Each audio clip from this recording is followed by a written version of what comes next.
O tema da nossa pregação é: o que acontecerá comigo? Você já se encontrou numa situação que você falou: e agora? O que vai acontecer? O que será de mim? Nós vamos ver aqui no texto, o Evangelho de Marcos, capítulo 10, o verso de número 28 até 31. Jesus está falando acerca de riquezas, acerca de entrar no reino de Deus. E neste ambiente, nesta conversa, Pedro faz uma pergunta. Verso 28, então Pedro começou a dizer-lhe, Pedro vai falar com Jesus: eis que nós, os apóstolos, os discípulos próximos ali de Jesus, nós tudo deixamos e te seguimos. O que vai acontecer conosco? O que será das nossas vidas? A gente vai ficando um pouquinho mais velho, eu não sei você, mas a gente tem a tendência de pensar: como é que vai ser? O que vai acontecer comigo agora? Quando a gente é jovenzinho, a gente também tem na cabeça esse pensamento: o que vai ser da minha vida? Qual rumo devo tomar? E aqui então, Pedro, ele abre o coração para Jesus, e ele diz para Jesus: Jesus, nós deixamos tudo. O que vai acontecer? Nós estamos seguindo o Senhor. Eles ainda não tinham revelação, clareza do mundo por vir. Eles ainda traziam na mente aquela ideia de que Jesus, o Messias, iria dominar ali em Jerusalém, iria se tornar rei, iria tirar todo o peso da escravidão que o Império Romano estava exercendo sobre o povo de Israel. Senhor, eu deixei tudo. Esse texto aqui está diretamente ligado à minha vida, a uma decisão que eu tomei há muitos anos atrás. Era uma quarta-feira, dia 17 de 5 de 1985. Depois de eu participar de um culto, ali no meu quarto, me ajoelhei ao lado da minha cama e li esta passagem. No verso 29, Jesus disse: em verdade vos digo que ninguém que tenha deixado casa, ou irmãos, ou irmãs, ou mãe, ou pai, ou filhos, ou campos, por amor de mim e por amor do Evangelho, que não receba já no presente o cêntuplo de casas, irmãos, irmãs, mães, filhos e campos, com perseguições, e no mundo por vir a vida eterna. Eu ali, novo convertido, ajoelhado na cama, eu tinha que tomar uma decisão. Eu havia pedido 2 anos de licença no banco Banespa, o banco que eu trabalhava. Naquela altura era o banco que mais pagava o funcionário. Nós tínhamos premiações anuais, ganhávamos o 13º, o 14º e o 15º. Quando saímos de férias, tínhamos um salário pago quantas vezes a gente pudesse pagar para gozar as férias. Tínhamos plano de saúde, era um emprego seguro, era para a gente garantir o futuro. Se aposentando ali, viveria tranquilamente. Mas eu tinha que tomar uma decisão entre o emprego ou deixar tudo e ir fazer o seminário. Eu havia colocado para o meu pastor, e o meu pastor, ele disse: olha, pede uma licença não remunerada. E eu fiz esse pedido. Quarta-feira, 17/7, novo na fé ainda, sabe, aquela inocência de abrir a Bíblia, caia onde cair, e a gente vai ler o texto. E foi esse texto que eu li. E eu entendi entendi que Deus estava falando comigo. Na manhã de quinta-feira, abri o banco, liguei as máquinas, os aparelhos, telex, sentei na minha mesa, como administrador do banco que eu era.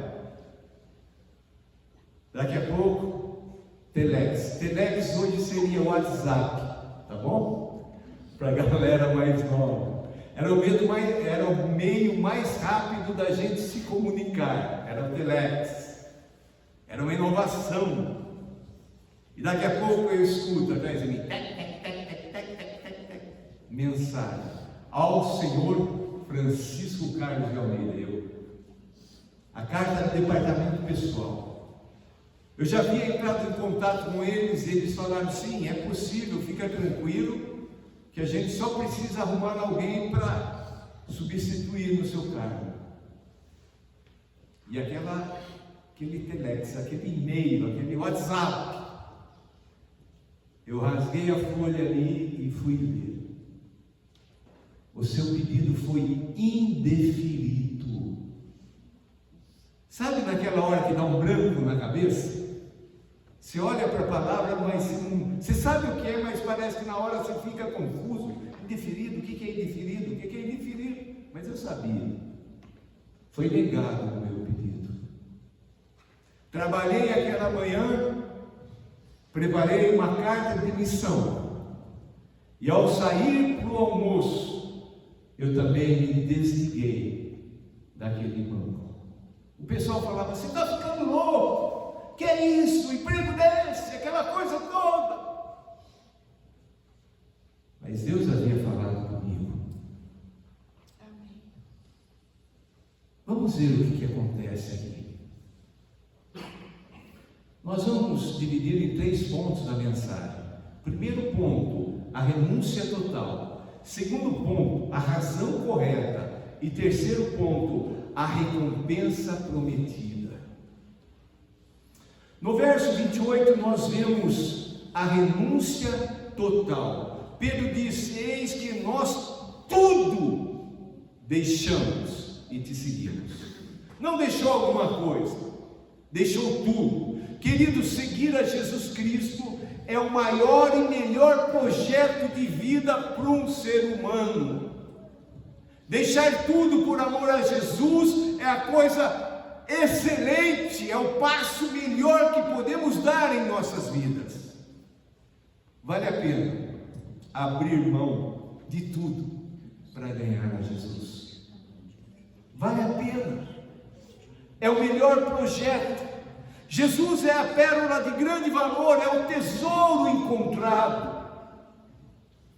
Pedro disse claramente: deixamos tudo. Ele era pescador, estava ali com os pais, pescadores, aqueles discípulos, a maioria pescadores iletrados, não sabiam ler e escrever.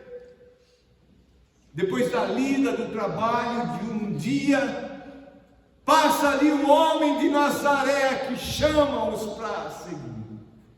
E Jesus fala para ele: agora vocês não vão mais ser pescadores de peixes, eu vou fazer de vocês pescadores de homens, de gente, de pessoas.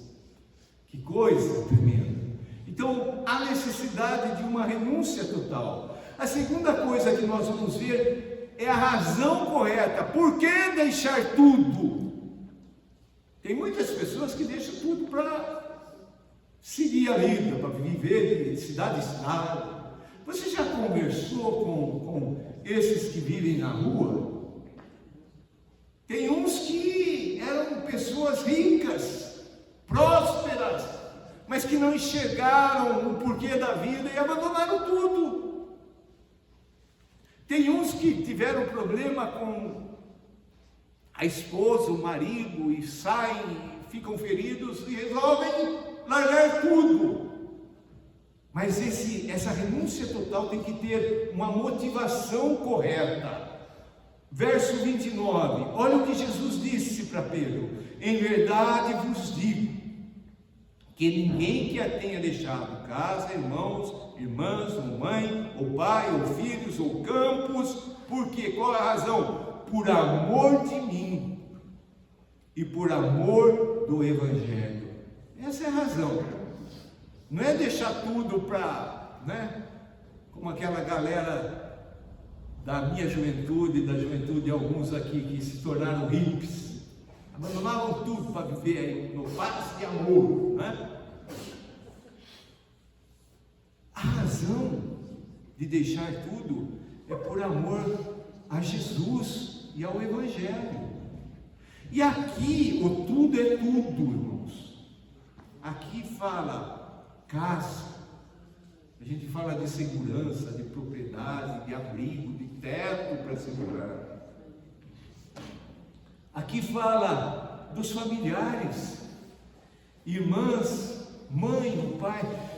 Quando eu decidi isso que eu falei para minha mãe e para meu pai, não eram convertidos, mas eles me abençoaram. Eles falaram assim para mim: se é para seguir a Deus, para fazer a vontade de Deus, você tem a nossa bênção. Muitas vezes nos lares evangélicos os pais são os primeiros a bloquear os filhos, querendo que eles sigam a profissão ou outra coisa qualquer. A razão correta, em primeiro lugar, a motivação é amor a Jesus. A segunda coisa é amor ao Evangelho, a boa notícia. Ali em Atos capítulo 20, verso 24, Paulo disse: porém, em nada considero a minha vida preciosa para mim mesmo, contanto que complete a minha carreira e o ministério que recebi do Senhor Jesus para testemunhar o Evangelho da graça de Deus. Ele não considerava a vida dele com valor nenhum para ele, porque ele encontrou Jesus, ele encontrou a pérola de grande valor, ele encontrou o tesouro que aquele homem escondeu de volta no terreno, foi e vendeu tudo para comprar aquele tesouro. Quem é esse tesouro? É Jesus. Quem verdadeiramente tem um encontro com Jesus, considera todas as outras coisas perda. Então a razão correta de renunciarmos a tudo é porque amamos Jesus e é porque amamos o Evangelho. Nos nossos dias ficou muito comum ouvir a seguinte frase: minha família é meu bem maior. Já ouviu falar isso? Jesus é nosso bem maior. Quando a família estiver em primeiro lugar, é porque Jesus não está em primeiro lugar. Não sou contra a família. Há poucos anos atrás, muitos missionários, por causa do chamado, deixavam ali seus familiares para ir pregar o Evangelho, onde o Evangelho não havia sido pregado. Viviam anos. Tem a história do missionário que ele saiu, a esposa estava grávida. Ele voltou, se não me engano, a criança tinha 13 anos. O melhor mesmo nos nossos dias, isso é possível, é casar com alguém que acompanhe, que daí é bênção. Aí você fala: vou para Moçambique, a esposa fala: vou junto, não é? Os filhos vão juntos, por amor a Jesus e por amor ao Evangelho. Em terceiro lugar, a recompensa prometida. O que Jesus prometeu? Verso 30. Ele acabou de falar de deixar casa, irmãos, campos, tal. Agora no verso 30 ele diz que não receba já no presente, hoje, o cêntuplo de casas, irmãos, irmãs, mães, filhos e campos. Jesus promete tudo isso para a gente. Desde que eu tomei essa decisão, nunca Deus deixou faltar nada. Aleluia. Nada. Tem lugar para passar as férias? Tem lugar até que convidam e a gente ainda nunca foi, não é mesmo? Com essa questão, né, dos processos, um dia eu estava conversando com o Júlio, eu falei, a gente, né, minha família, nós não temos lugar. O Júlio falou assim, tem a chácara lá, meu Deus. Deus não desampara os seus. Né? Se eu falar hoje, ô Denise, posso almoçar lá na sua casa? Vou tomar um cafezinho que foi moído, né? Aquela coisa artesanal que ganhamos hoje nessa manhã. Aleluia! Quantas coisas! Aonde a gente vai, nós encontramos irmãos e irmãs que abrem as portas, que nos convidam. A promessa de Jesus é verdadeira, a recompensa é verdadeira, mas muito mais do que essas coisas aqui, no porvir, a vida eterna.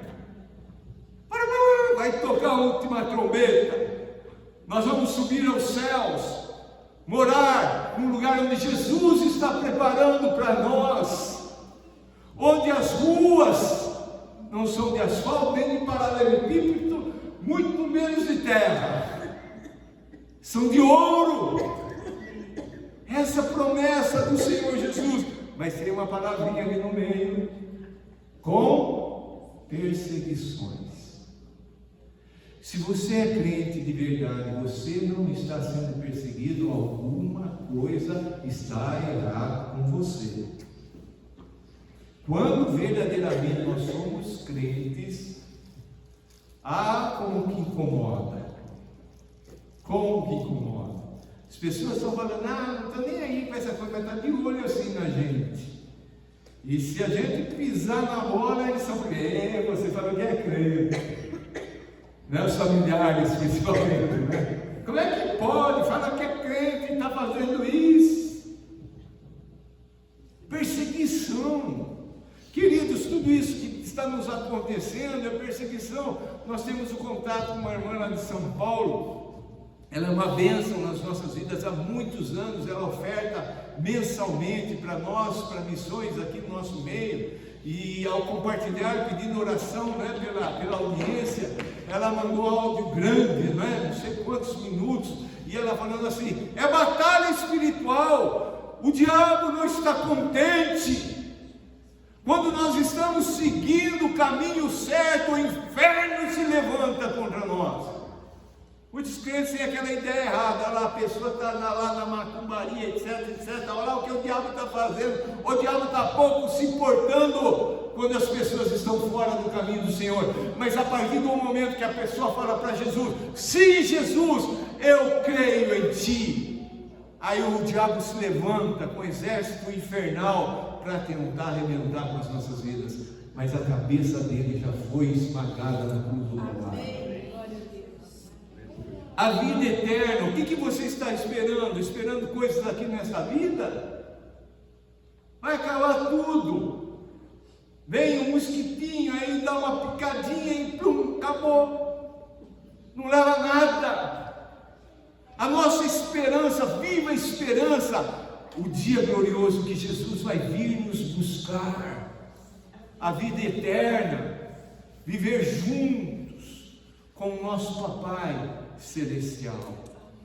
A recompensa está aí, não é? Essa recompensa é imediata.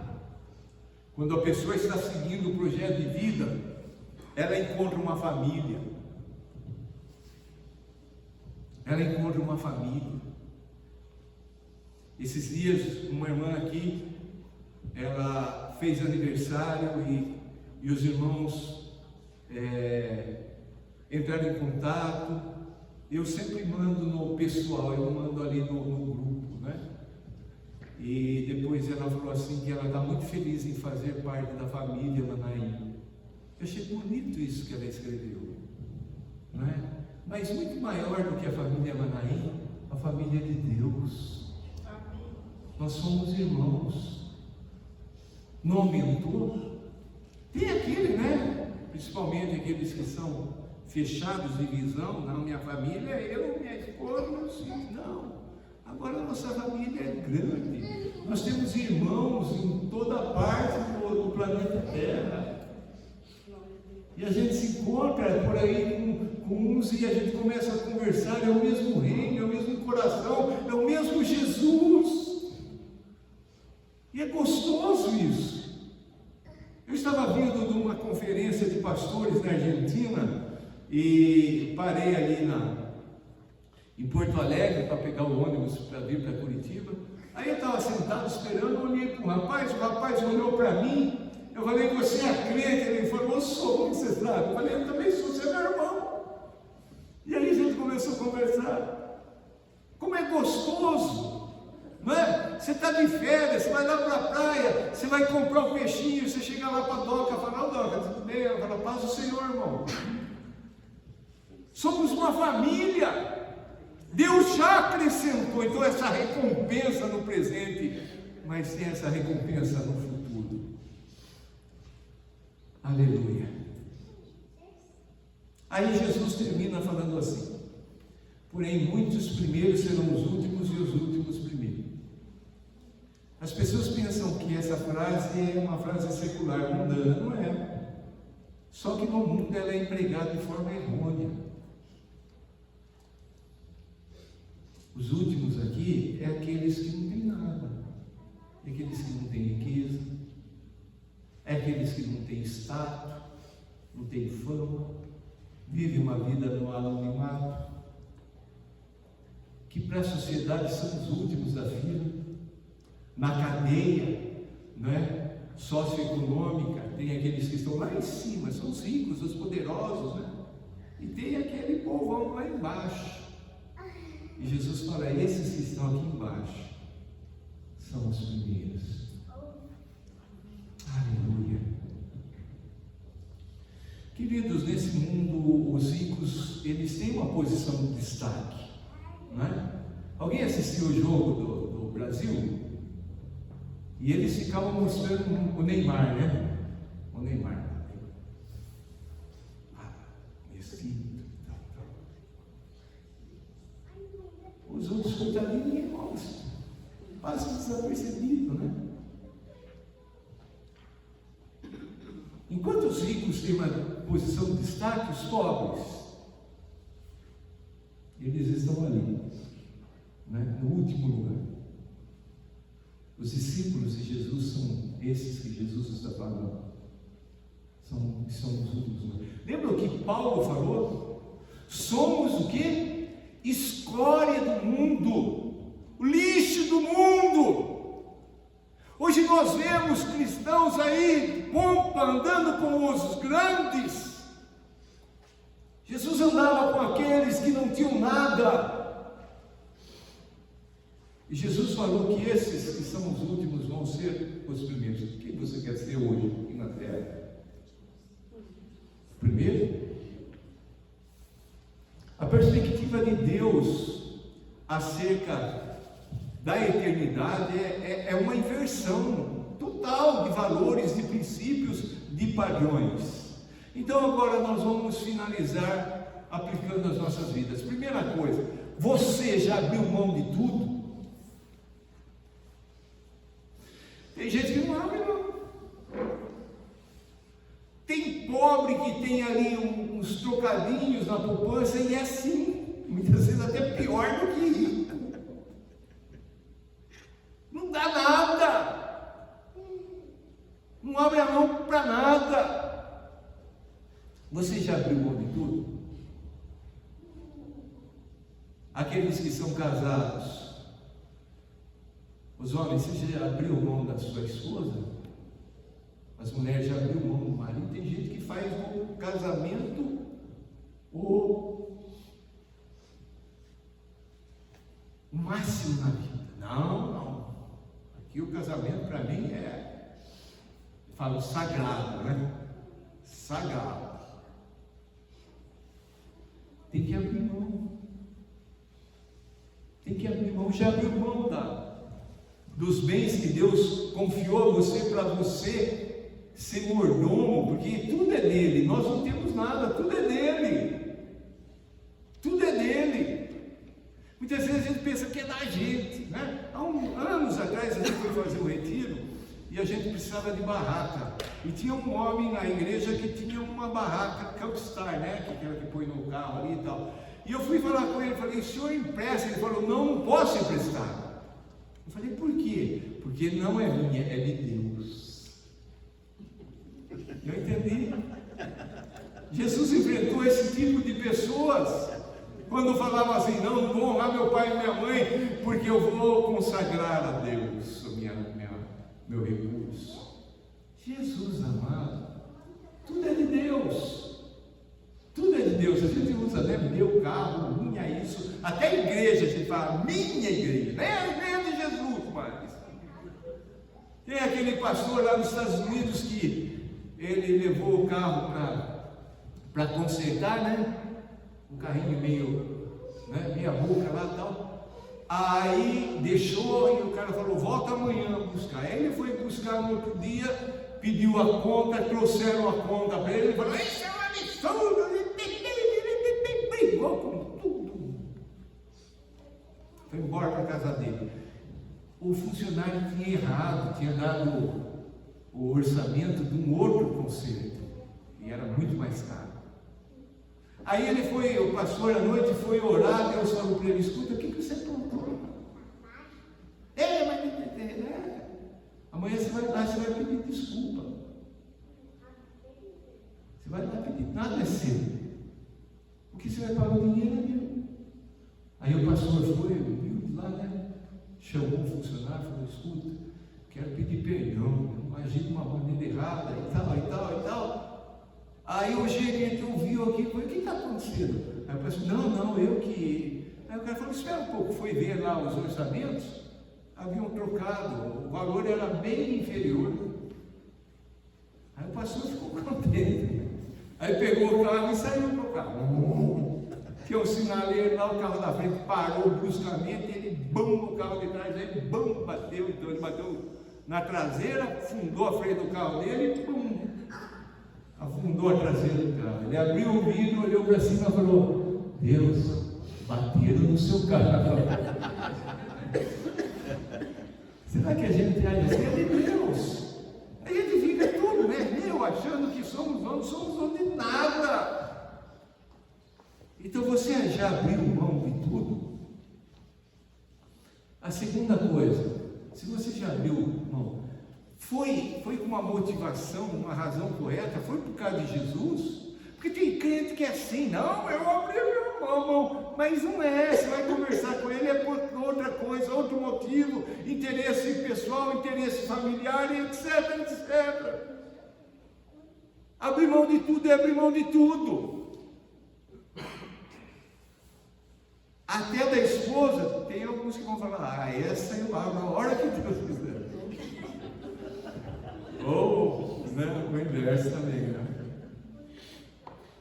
É de Deus.